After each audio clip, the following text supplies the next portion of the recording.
तो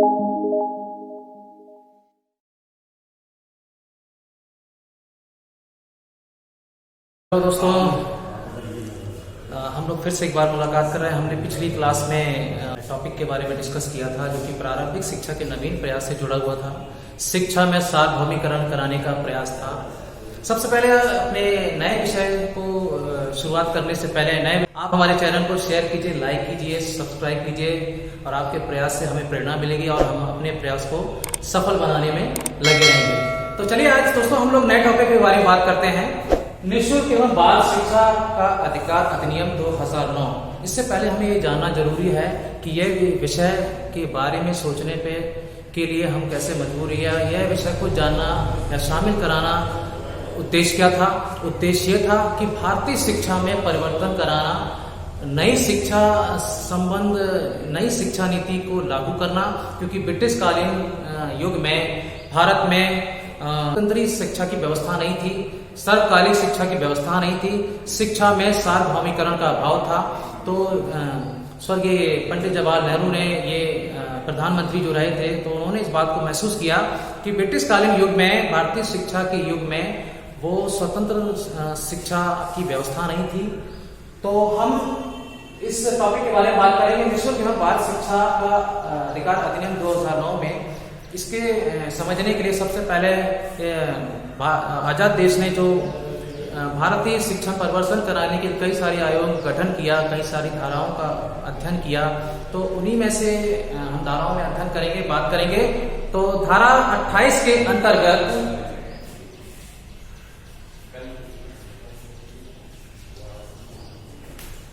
उद्देश्य क्या था कि भारत में निःशुल्क एवं अनिवार्य बाल शिक्षा का अधिकार अधिनियम लागू करना। तात्पर्य क्या था कि बाल श्रम को रोकना और प्राथमिक स्तर पर जोर देना। प्राथमिक स्तर पर हम उच्चतर स्तर पर पहुंच पाएंगे और तब जाकर हम देश का निर्माण करेंगे, क्योंकि शिक्षा ही एक ऐसा साधन है जिससे मनुष्य का सर्वांगीण विकास करने की कल्पना की जा सकती है। तो दोस्तों, धारा 28 में राजनीति से पूर्णतः घोषित किसी शिक्षा संस्था कोई धार्मिक शिक्षा नहीं दी जाएगी। अर्थात ब्रिटिश कालीन युग में संघ शासन था, जिसमें कि राज्य अपने ही क्षेत्र या केंद्र की अपनी अपनी अलग अलग सरकारें थी और अपने ही क्षेत्रों के अधीन रहते हुए वे अपने ही शिक्षा के उद्देश्य तक सीमित थे। तो धारा 28 कहती है कि सबसे पहले भारतीय शिक्षा को गतिशील करने के लिए, भारतीय शिक्षा में पुनरुत्थान करने के लिए धार्मिक शिक्षा को लागू नहीं करना होगा। तो धारा 28 में ये बात को रखा गया कि धर्मांतरण का अंत कराना, यानी कि किसी भी राज्य में भारतीय शिक्षा को गतिशील करने के लिए धार्मिक शिक्षा को लागू नहीं करना है। तो धारा 28 में इस बात को सुरक्षित किया गया। और आगे बढ़ते हैं तो अनुच्छेद 21 में, क्योंकि उद्देश्य हमारा है कि निःशुल्क एवं बाल शिक्षा अधिकार अधिनियम 2009 को समझना, तो इसके अंतर्गत सबसे पहले अनुच्छेद 21 में यह निर्णय लिया गया, क्योंकि भारतीय शिक्षा में परिवर्तन करना था, गतिशील करना था, क्योंकि यहीं से ही नए देश का निर्माण की हम कल्पना कर सकते हैं। आजाद भारत देश कल्पना कर रहा था, भविष्य देख रहा था कि हम अपने देश का निर्माण करना है, तो शिक्षा एक मात्र ऐसा साधन है जिससे हम नए भारत का निर्माण कर सकते हैं। तो अनुच्छेद 21 में उन्होंने बात को समझा, बल्कि निर्णय लिया संवैधानिक प्रावधान के अनुसार। उन्होंने आजाद भारत देश ने निर्णय लिया कि अनुच्छेद 21 में उपलब्ध करानी होगी।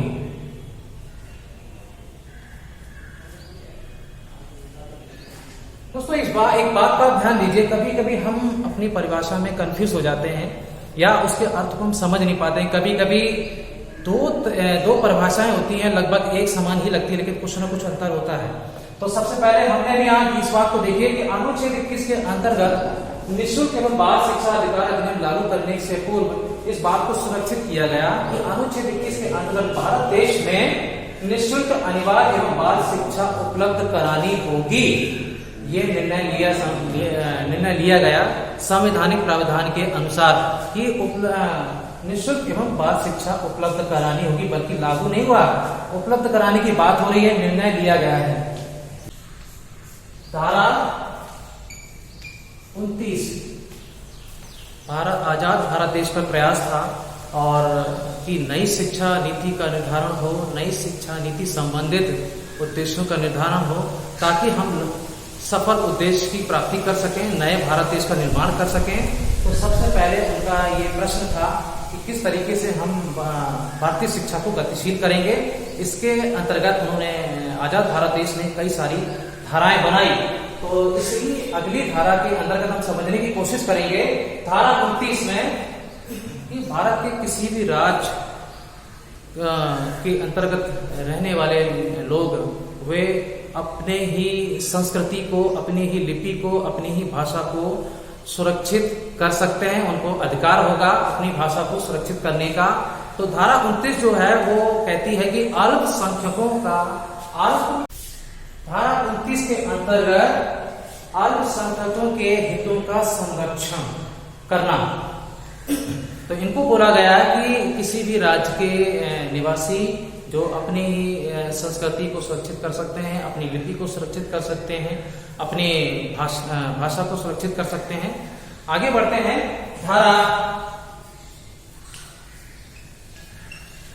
29(2) देखिए दोस्तों, इसमें ऐसी कई धाराएं हैं। एक ही धारा दो बनी है, शायद दो उसमें विषय भी जुड़ गए हैं। जैसे पहले आपने धारा देखी, धारा 29, इसको आप का भी कह सकते हो और इसको आप का कह सकते हैं, खा कह सकते हैं। तो धारा 29 के 2 के अंतर्गत उद्देश्य था, धारा 29 खा के अंतर्गत या अनुसार सर्वजातीय शिक्षा पर बल देना। देखिए हम इसमें कह सकते हैं कि किसी भी एक धर्म को ध्यान केंद्रित ना कर किसी भी एक जाति के आधार पर या किसी एक समुदाय के आधार पर प्रवेश देने से रोका जाएगा।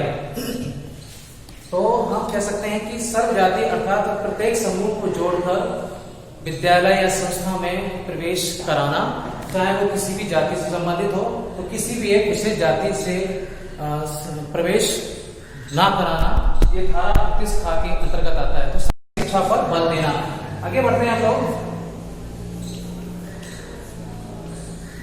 धारा 30 ये भी अल्पसंख्यकों के हितों का संरक्षण पर ही आधारित है। तो इसमें ये बोला गया कि अल्पसंख्यक अपनी इच्छा के अनुसार, अपनी रुचि के अनुरूप, योग्यता के अनुसार संस्थानों की स्थापना कर सकते हैं।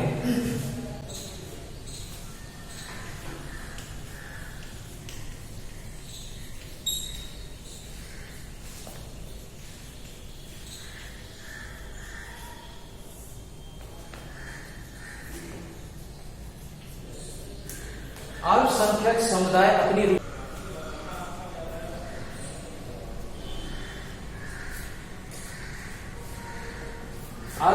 समुदाय अपनी रुचि के अनुरूप संस्थानों की स्थापना कराने का अधिकार।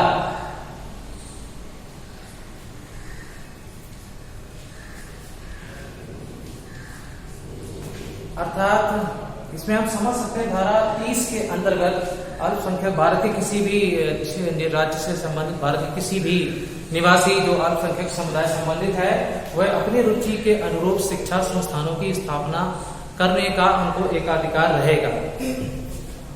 आगे बढ़ते हैं हम लोग। एवं बाल शिक्षा अधिकार अधिनियम को पारित करने के लिए जो पहले कई धाराएं लागू हुई थी, हम उनको समझने की कोशिश कर रहे हैं। इसी क्रम में अगली हम धारा को समझने की कोशिश करेंगे। धारा 45। धारा 45 में कहा गया कि जब तक बच्चा 6 से 14 वर्ष की आयु तक ना पहुंच जाए, तब तक उसे निःशुल्क एवं अनिवार्य शिक्षा उपलब्ध करानी है, वो अनिवार्य है। धारा 45 के अंतर्गत आप लोग समझ रहे हैं कि 6 से 14 वर्ष तक, जब तक बच्चा 6 से 14 वर्ष तक ना हो जाए, तब तक उसे निःशुल्क एवं अनिवार्य शिक्षा देनी है।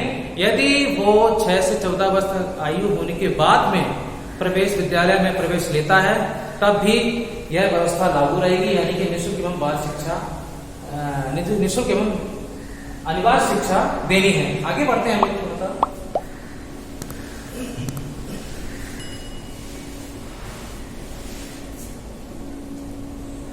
धारा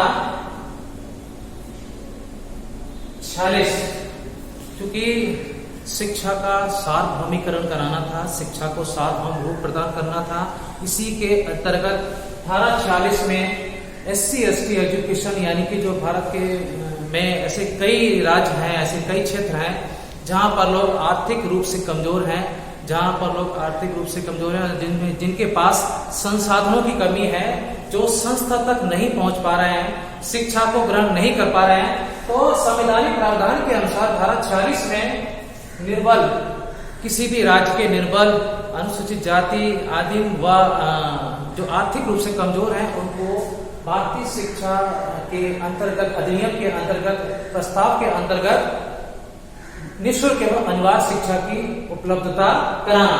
तो हम लिख सकते हैं SC/ST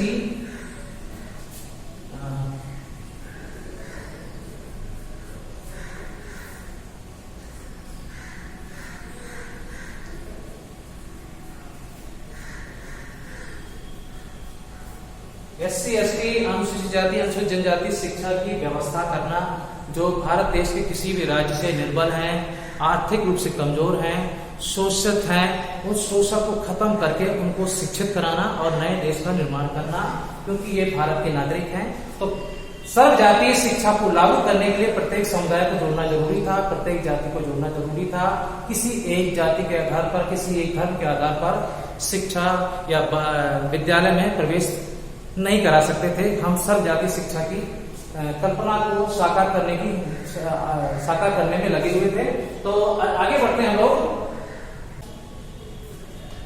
धारा 343, धारा 343, अब ये प्रश्न था कि भारतीय शिक्षा, चूंकि भारत में कई प्रांत हैं, आज की तारीख में भारत में 28 राज्य, 9 केंद्र शासित प्रदेश हैं, तो विभिन्न प्रांतों में विभिन्न प्रकार की संस्कृति है, विभिन्न प्रकार की भाषाएं हैं, विभिन्न प्रकार का रहन सहन है। लेकिन पूरे भारतवर्ष में समवर्ती सूची के अंतर्गत एक ही भाषा का अधिकार है, हालांकि वे अपने प्रांत की भाषा के अनुरूप शिक्षा की व्यवस्था कर सकते हैं। तो 343 में एक बात को सुनिश्चित किया गया,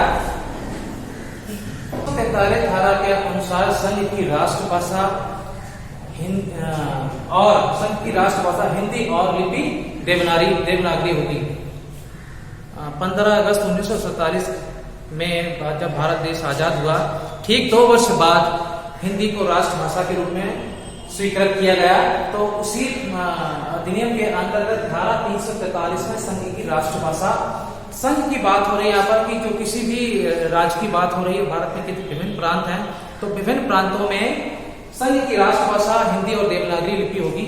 हालांकि वे अपनी नेटिव लैंग्वेज की सहायता से एजुकेशन को प्रमोट कर सकते हैं, चला सकते हैं, संस्थान को चला सकते हैं। आगे बढ़ते हैं हम लोग।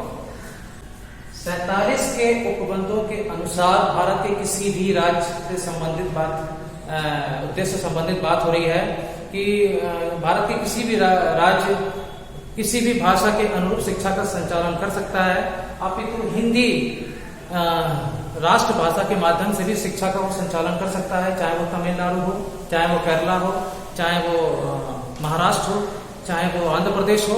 इन सभी प्रांतों की अलग अलग भाषा है। साथ ही हिंदी की सहायता से भी शासकीय प्रयोजनों का संचालन कर सकते हैं। धारा 345, 346 और 347 के उपबंधों के अनुसार। आगे बढ़ते हैं लोग। धारा 350, धारा 350 में इस बात को सुरक्षित किया गया, देखिए देश आजाद होने के बाद में शिक्षा शास्त्रियों की सहायता से इस बात का गहन अध्ययन किया गया कि अगर हमें प्राथमिक स्तर पर विकास करना है, अध्ययन करना है, तो एक सरल भाषा की सहायता से, चूंकि सरल भाषा और हिंदी पहले ही राष्ट्रभाषा के रूप में मनोनीत हो चुकी थी, तो प्राथमिक स्तर पर राष्ट्रभाषा की सुविधाएं आज जो वर्तमान युग है, वर्तमान भारतीय शिक्षा पद्धति है, तो उसमें समझ सकते हैं कि भारत में पहले 2 सूची के अंतर्गत शिक्षा का संचालन था, एक राज्य सूची और दूसरी केंद्र सूची। तो इस बात में अध्ययन किया गया और परिवर्तन किया गया कि एक समवर्ती सूची लागू हो। एक सूची हमने समझा जो कि केंद्र से संचालित होती है, संसद के अधिकार के अनुसार प्रस्ताव या कोई भी प्रस्ताव लागू होता है, तो वो केंद्र सूची से संबंधित होता है। द्वितीय सूची जो कि राज्य से या विधानसभा से संबंधित होती है, जो राज्य सूची के अंतर्गत राज्य क्षेत्र तक ही शिक्षा का संचालन कराने का प्रस्ताव होता है। तृतीय सूची जो होती है जिसमें केंद्र और राज्य दोनों का हस्तक्षेप रहता है। यदि केंद्र का प्रस्ताव राज्य के प्रस्ताव से सरल और व्यवस्थित है, सुव्यवस्थित है, तो समवर्ती सूची के अंतर्गत भारत में शिक्षा नीति का संचालन करना, शिक्षा संबंधी उद्देश्यों का निर्धारण करना।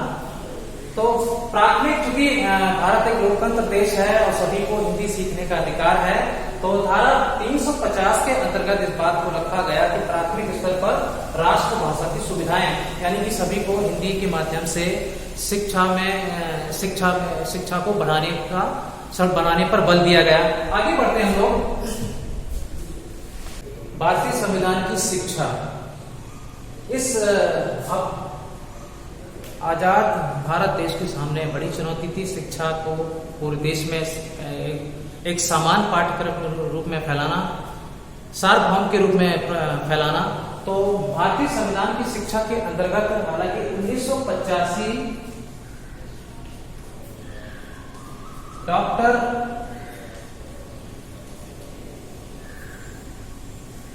M.L.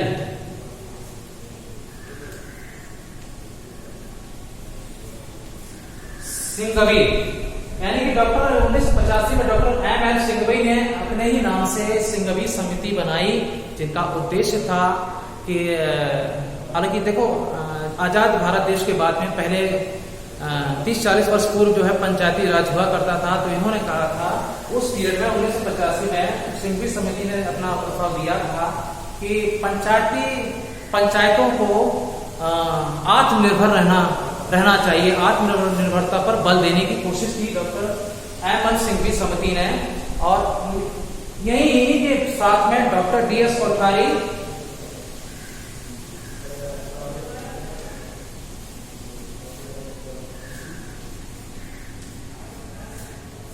Doctor D.S. कोठारी ने भारतीय शिक्षा को गतिशीलता देने के लिए समवर्ती सूची पर बल दिया। इन्होंने कहा कि कोई भी राज्य अपने क्षेत्र तक ही सीमित न रहकर एक सूची का निर्धारण हो, एक शिक्षा पद्धति का संचालन हो, शिक्षा का सार्वभौमिकरण हो, सार्वभौम रूप देखने को मिले। तो इन्होंने कहा कि किसी एक राज्य तक सीमित न होकर समवर्ती सूची के अंतर्गत पूरे देश में एक शिक्षा नीति का संचालन हो। आइए हम लोग समझने की कोशिश करते हैं कि भारतीय संविधान की शिक्षा के अंतर्गत उद्देश्य क्या क्या थे। तो इसके समझेंगे। पहला पॉइंट है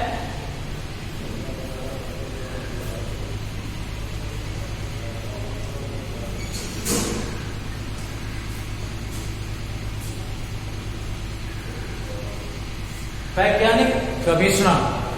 वैज्ञानिक संवैधानिक प्रावधान में कहा गया कि शिक्षा में नवीन आयामों को जोड़ना है, शिक्षा में नवीन प्रयास करना है, तो कुछ नए तरीके के माध्यम से शिक्षा का संचालन करना। तो ये जो तरीका है वैज्ञानिक गवेषणा के रूप में कहा गया कि नवीन आयामों को जोड़कर शिक्षा पद्धति का संचालन हो। दूसरा पॉइंट है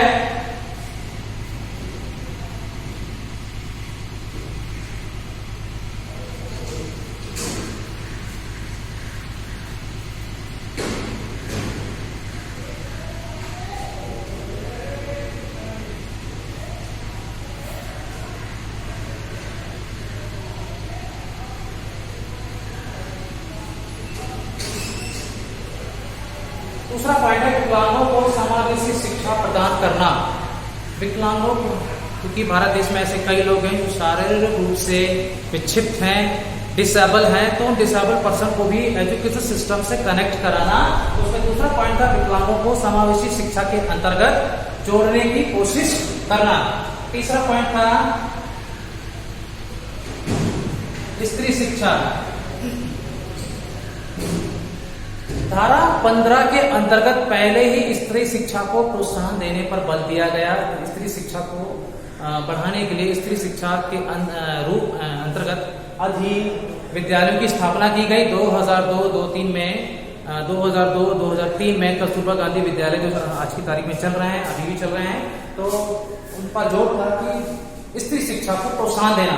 तो भारतीय संविधान की शिक्षा नीति के अंतर्गत ये तीसरा उद्देश्य था, स्त्री शिक्षा को प्रोत्साहन देना। चौथा पॉइंट था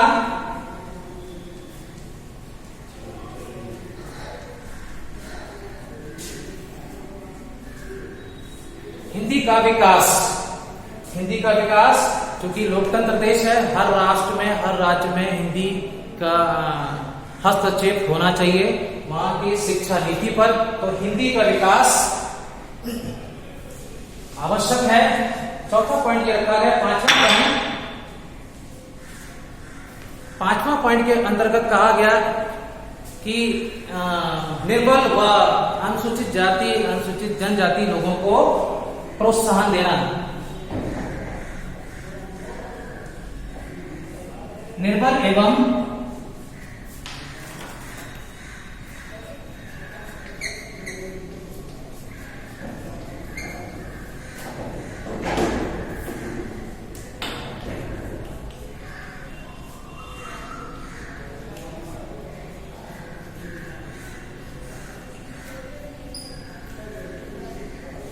अनुसूचित जाति, अनुसूचित जनजाति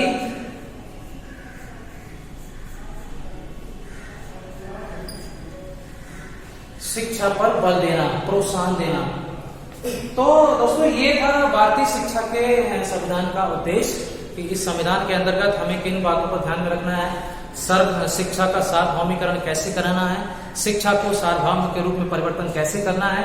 तो इन उद्देश्यों की सहायता से सभी वर्गों को जोड़कर, सभी पहलुओं को जोड़कर भारतीय संविधान के जो उद्देश्य है उनका संचालन किया गया। उनके उद्देश्यों के अनुरूप भारतीय शिक्षा पद्धति का संचालन किया गया। आगे बढ़ते हैं हम लोग।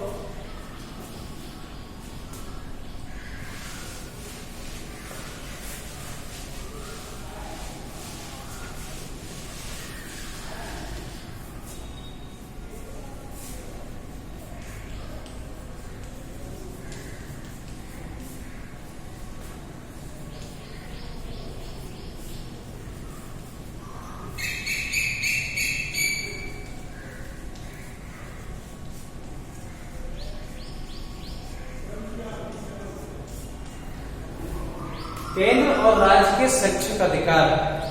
दोस्तों आज जो भारतीय शिक्षा की पद्धति जो संचालित है वो समवर्ती सूची के अंतर्गत संचालित है, यानी कि राज्य और केंद्र का सरकारों का दोनों का हस्तक्षेप रहेगा। यदि केंद्र सरकार का प्रस्ताव राज्य सरकार की अपेक्षा सरल है, सुव्यवस्थित है, व्यवस्थित है, तो केंद्र सरकार के प्रस्ताव को प्राथमिकता दी जाएगी और राज्य सरकार के प्रस्ताव को रोक दिया जाएगा। तो ये है केंद्र और राज्य के शैक्षिक अधिकार। आगे बढ़ते हैं हम लोग।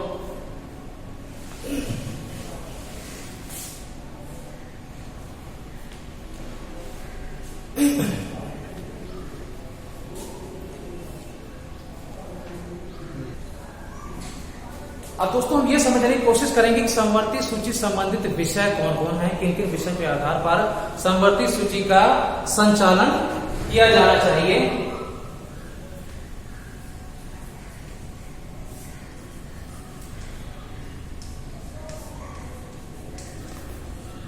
समवर्ती सूची से संबंधित, क्योंकि भारत एक लोकतंत्र देश है, तो लोकतंत्र देश में केंद्र और राज्य सरकारों का दोनों का हस्तक्षेप रहेगा, और जब दोनों का हस्तक्षेप रहेगा तब समवर्ती सूची का संचालन हो सकेगा। तो इसी समवर्ती सूची के अंतर्गत संबंध पहले की जो भारतीय शिक्षा पद्धति की नीति थी वो एकल विद्यालय के या एकल शिक्षा के आधार पर संचालित थी।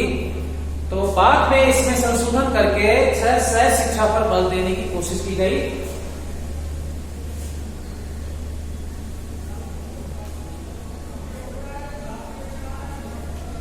अगला पॉइंट है राष्ट्रीय कला और राष्ट्रीय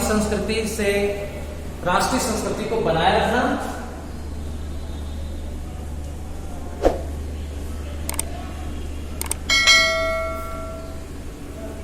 राष्ट्रीय कला एवं राष्ट्रीय संस्कृति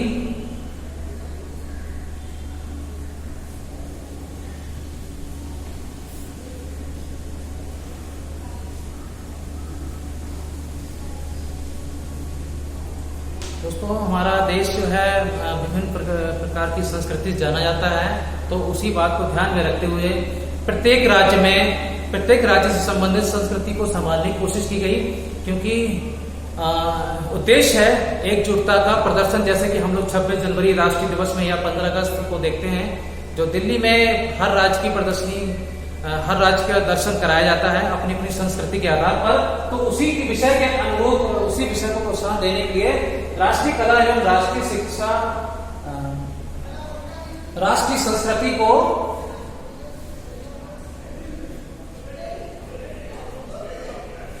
बनाए रखना, इस पर प्रोत्साहन देने की कोशिश की गई। आगे बढ़ते हैं लोग।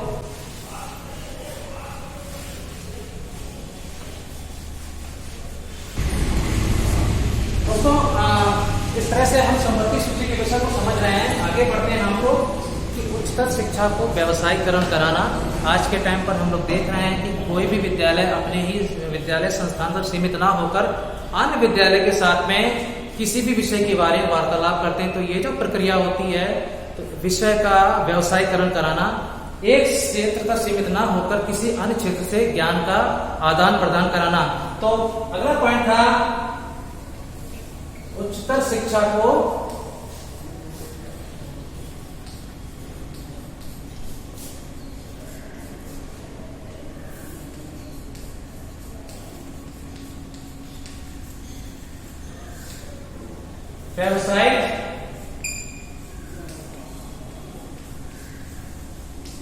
व्यावसायिक शिक्षा के रूप में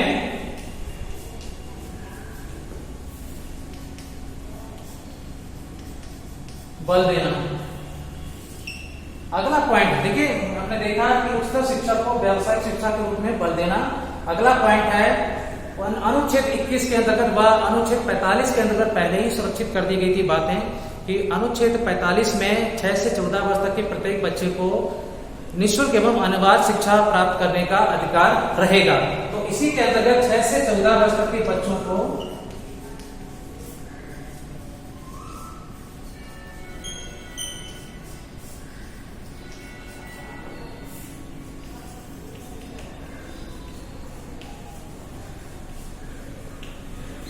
निःशुल्क एवं अनिवार्य शिक्षा की व्यवस्था।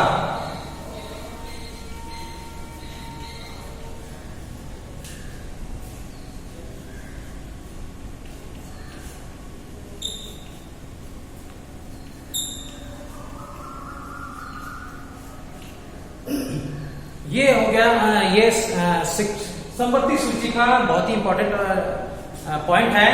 6 से 14 वर्ष तक के बच्चों को निःशुल्क एवं अनिवार्य शिक्षा की व्यवस्था करना। और साथ ही अगला पॉइंट था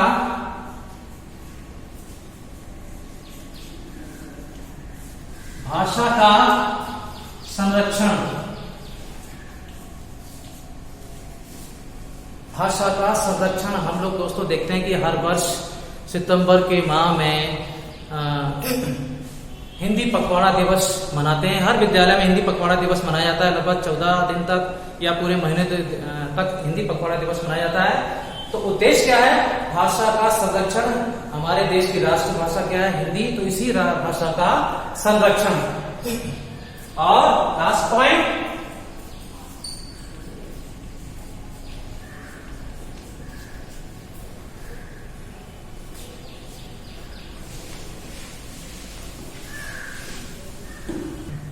दोस्तों लास्ट पॉइंट है शिक्षा को सार्वभौम, शिक्षा को सार्वभौम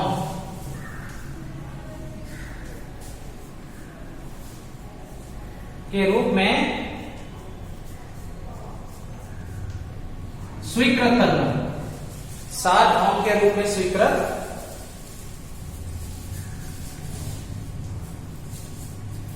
करना। तो ये थे समवर्ती सूची के समवर्ती सूची से संबंधित विषय। चूंकि पूरे भारतवर्ष में समवर्ती सूची को लागू करना था, डॉक्टर DS कोठारी ने पहले ही जोर दिया था इस बात पर कि किसी भी शिक्षा किसी राज्य तक सीमित न होकर केंद्र और राज्य सरकार के माध्यम से पूरे देश में एक समान शिक्षा की व्यवस्था का संचालन होना चाहिए। तो सब संवैधानिक प्रावधान के अनुसार समवर्ती सूची से संबंधित विषय ये थे। आगे बढ़ते हैं हम लोग कि निःशुल्क एवं बाल शिक्षा अधिकार अधिनियम, चूंकि अनुच्छेद 21 के अंतर्गत ये बता दिया गया था कि निःशुल्क एवं बाल शिक्षा को उपलब्ध कराना होगा। और अनुच्छेद 45 के अंतर्गत पूरी तरह से बात को सुरक्षित कर दिया गया कि निःशुल्क एवं बाल अनिवार्य शिक्षा के माध्यम से हमें प्रत्येक भारतवासियों को 6 से 14 वर्ष तक के बच्चों को निःशुल्क एवं अनिवार्य शिक्षा देनी होगी। और सन 2002 में 86वें संशोधन के अनुसार इस बात को सुरक्षित कर दिया गया कि भारतवर्ष में निःशुल्क एवं अनिवार्य शिक्षा पूरी तरह से लागू हो जाएगी। साथ ही साथ में इस प्रस्ताव को 4 अगस्त 2009 को लागू कर दिया गया और 27 अगस्त 2009 को राष्ट्रपति के हस्तक्षेप की सहायता से राष्ट्रपति के अनुमोदन के बाद में इस अधिकार को निःशुल्क एवं बाल शिक्षा अधिकार अधिनियम को अनुमोदन के रूप में राजपत्र में सुरक्षित कर दिया गया है। कानूनी तौर पर प्रत्येक भारतवासी को शिक्षा के रूप में मौलिक अधिकार प्राप्त करने का एकाधिकार रहेगा। तो ये दोस्तों था निःशुल्क एवं बाल शिक्षा अधिकार अधिनियम 2009 का। और हम लोग आज देख रहे हैं कि भारत देश में हम 4 प्रकार के विद्यालयों में अध्ययन करते हैं। पहला था सरकारी, दूसरा था प्राइवेट, तीसरा है सहायता प्राप्त, चौथा है विशेष श्रेणी। इन 4 श्रेणियों के विद्यालयों की सहायता से भारत देश में शिक्षा की व्यवस्था का संचालन हो रहा है। और साथ ही साथ में इन व्यवस्थाओं को सुरक्षित करने के लिए, व्यवस्थित करने के लिए शिक्षकों के दायित्व की भूमिका, बच्चों के दायित्व की भूमिका, साथ ही साथ में अभिभावकों के दायित्वों की भूमिका को भी सुरक्षित किया गया।